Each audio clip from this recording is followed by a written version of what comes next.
دنیا کے اندر طرح طرح کے غم ہیں، طرح طرح کی بیماریاں ہیں، طرح طرح کے دکھ ہیں، طرح طرح کی مشکلات ہیں، مصائب ہیں اور افکار ہیں۔ انسان چاروں طرف فتنوں سے گھیرا ہوا ہے، لیکن اگر دنیا جہان کے غموں سے آزادی، ہر فکر سے آزادی اور ہر مصیبت سے سلامتی والا گھر کسی کو چاہیے تو وہ جنت کا گھر ہے، جس کی تڑپ اور تمنا کرنی چاہیے۔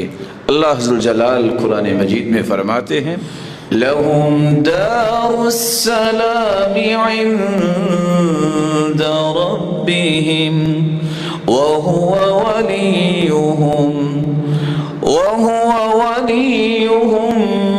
بِمَا كَانُوا يَعْمَلُونَ۔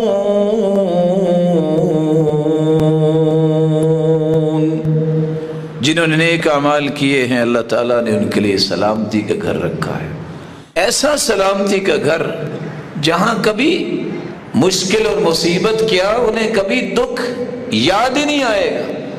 حدیث کے الفاظ ہیں دنیا دکھوں سے گزارنے والے کو جب صبر کی توفیق ملتی ہے وہ صبر کرتا ہے، اور قیامت کے دن اللہ ایک مرتبہ جنت میں لے جا کے واپس دے آئیں گے، پھر پوچھیں گے بتاؤ تمہیں کہ دنیا میں دکھ پہنچا؟